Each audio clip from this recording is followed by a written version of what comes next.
Boker Tov and good morning.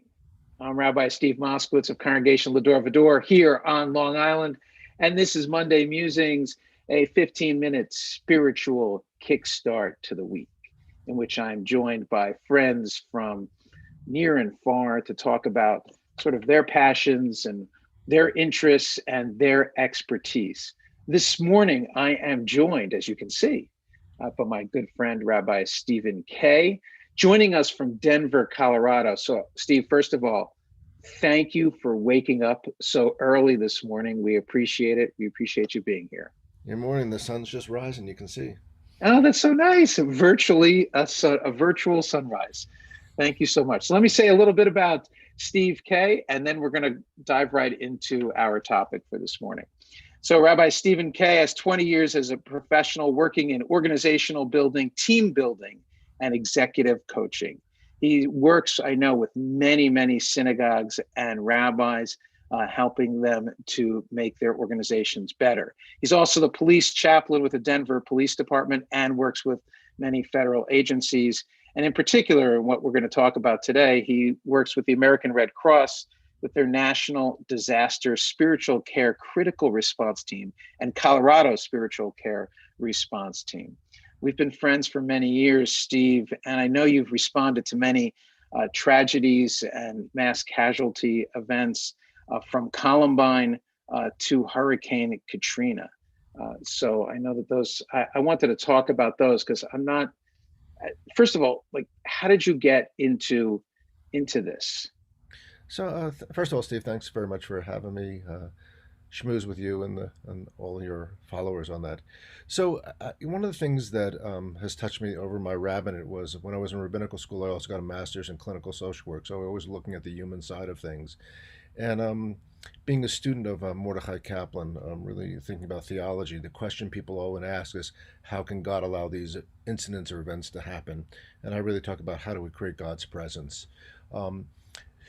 The whole area of disaster response was often just mental health and was often areas of dealing with people's physical needs. And few people looked at the spiritual needs. And often when a crisis happened, people say, how could God allow this to happen?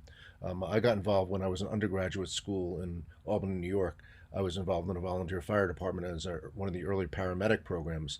And I was a direct provider of care. And I began to enter into seeing how people were injured, what I would call moral injury and spiritual injury. So over the years, as Red Cross began to dally in and out of the area of disaster response from a spiritual end, I connected with the Red Cross, and I've been a Red Cross volunteer for over 20 years in different capacities.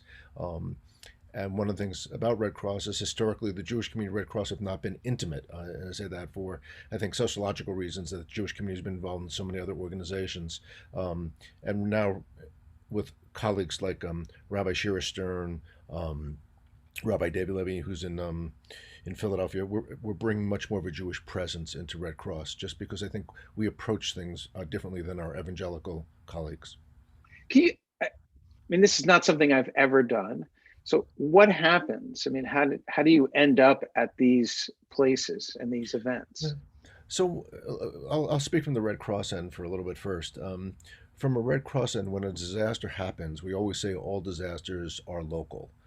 So the local, either Office of Emergency Management, OEM, or police department, or federal government, local government, will turn to Red Cross and say, we need support and services. And we come in and we provide support and services.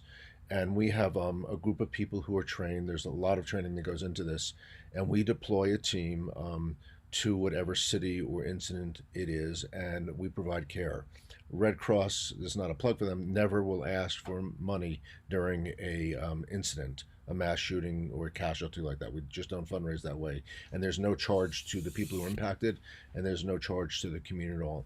So myself and a group of other DSE, disaster spiritual care providers, disaster mental health, and disaster health services, which are mostly nurses, we create what's called an incident team, ICCT team, and we respond. And so when the situation started with Vegas, you mentioned, Vegas was a large mass casualty, and we pulled personnel from all over the United States. And our primary role was as we worked with those who were impacted, we spent a lot of time in the local hospitals. There are about 8 or 10 hospitals in the Vegas area where a team would go in for those people who survived or had physical injuries, make sure that they had, most people left the venue. They had no, they may have had a hotel room. They didn't have a cell phone. They may have been missing Right. medication.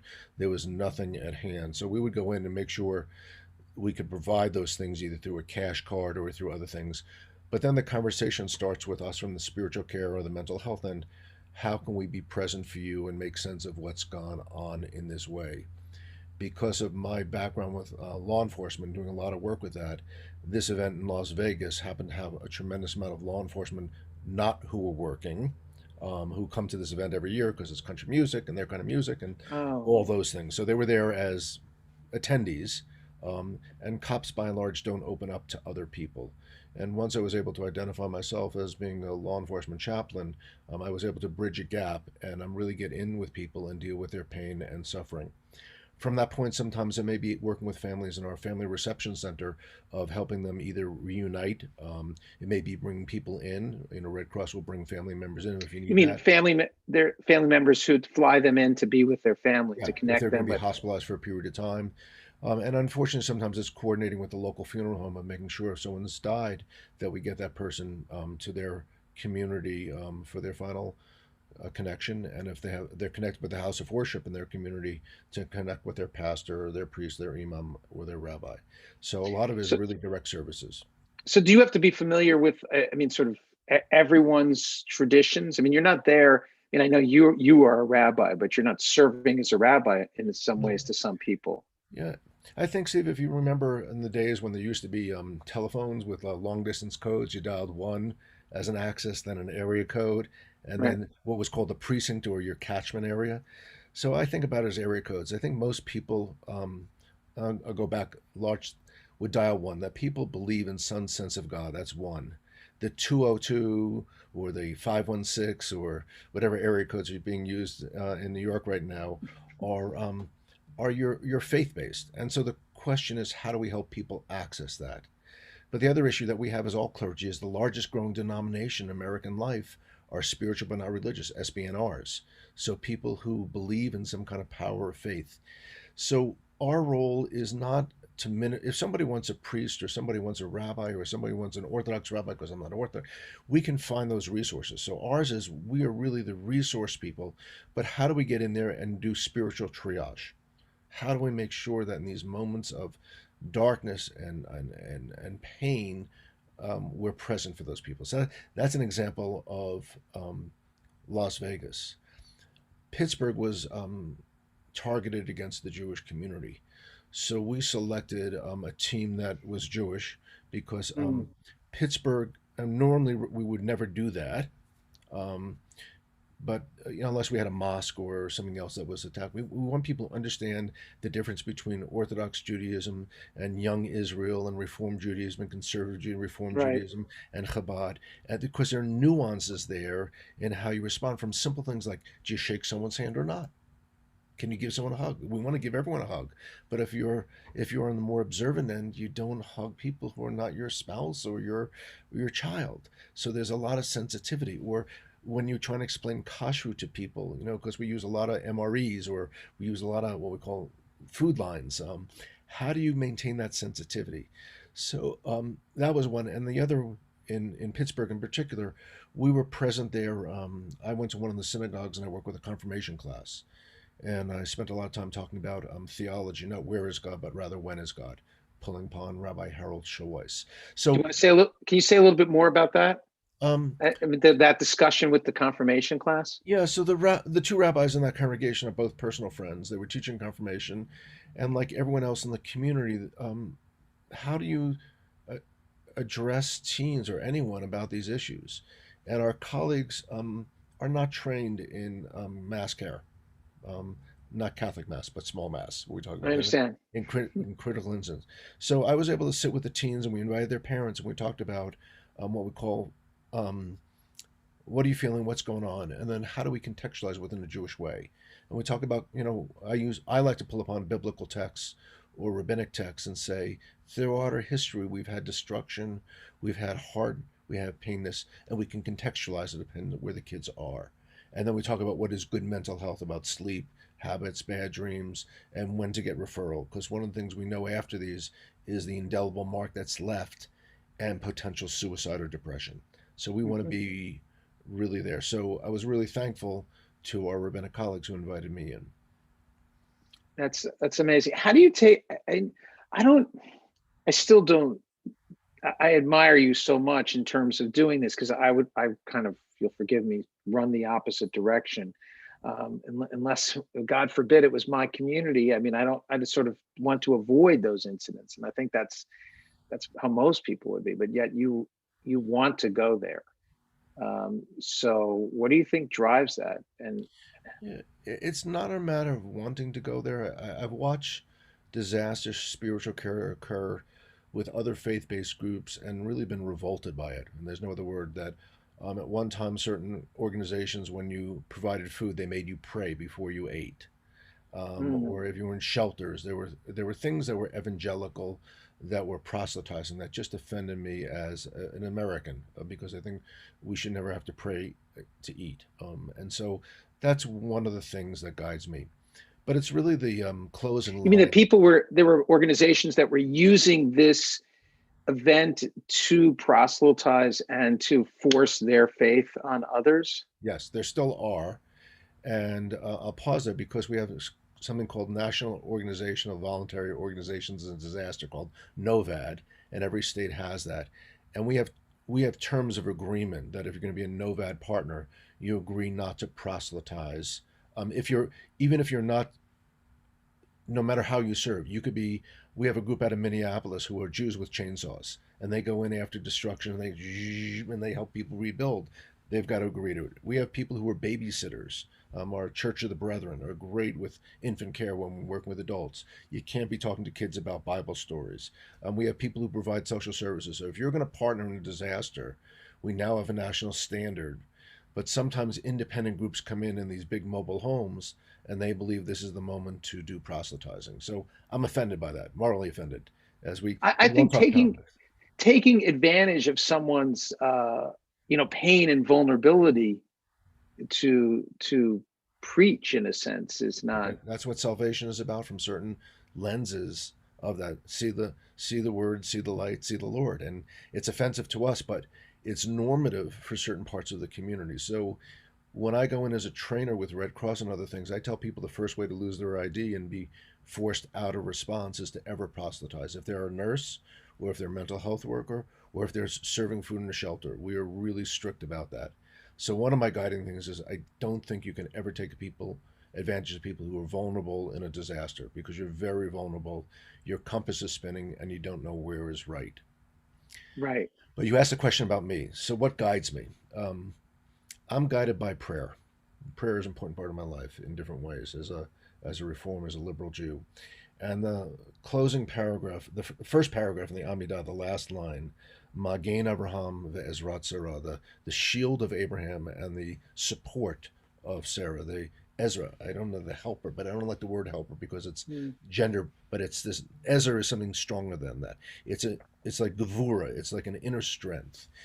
And when I respond, I think that first I'm again to people that there's no more pain that occurs in their life. That my job is to shield them from the chaos, the overwhelm. How can I help them get resources if they need food, shelter, housing, get a body somewhere, get people in? How do I act as that old switchboard operator and just from tohu vohu, the chaos of the world, to some kind of order? And then the second is that Ezra. Ezra is a very spiritual word because Ezer, Ezer Kenegdo, the partner with someone, the intimate with someone who people get to trust and express their pain, their concerns, trying to make sense of the world around them. And then how do I do that? And so from the Magen Abraham and the Ezrat Sarah, guide me.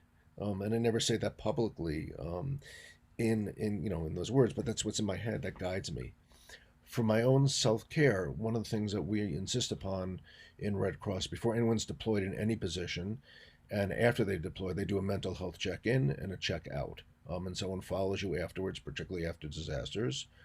So we're always concerned about that mental health.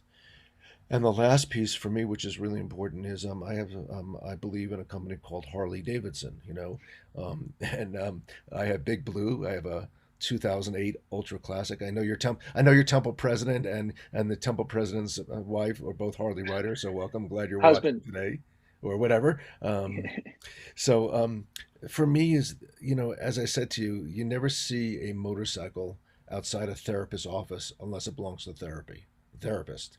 Um, and being able to ride is really an important part of that. We have so many wonderful Jewish artists, musician artists, that I have different playlists for different days, and I just put on the music and I ride. So sometimes I'll listen to six forms of the Misha Berach. Wait, you're listening to music while you're riding? Absolutely. Okay. But I didn't know you could I'm do not. that on a motorcycle. Yeah, I'm not doing that. Well, I have both earbuds and a headset and big speakers, and I can choose one of three ways to deliver. Sometimes it's the Simon and Garfunkel, sounds of silence. Sometimes I just want the silence and the beauty of the Rocky Mountains. But a lot of music, not on the highway, not in certain places, but where I can just let it go. So that's really important. And two is having a really good network of therapists and friends who I do my own personal work with, because you really become jaded in this world. I have my own Magen up, my own shield, Hmm. because I feel it. There are certain events, when there's mass casualty that involves children, because I'm a father and now a grandfather, it's a different response when it's a mass casualty, at a house of worship. We've had a couple churches here that have been shot up. Just last week in Boulder, in a supermarket, was a responder up there and dealing with that. So that's one whole level of my work. And the other, what you indicated earlier, is that I've served for 25 years proudly as a law enforcement chaplain. Often, rabbis and priests and ministers for many years were, they did the ceremonial, like Yeah. promotion or a graduation or a funeral. All of our chaplains in Denver ride 8 hours a month minimally with officers.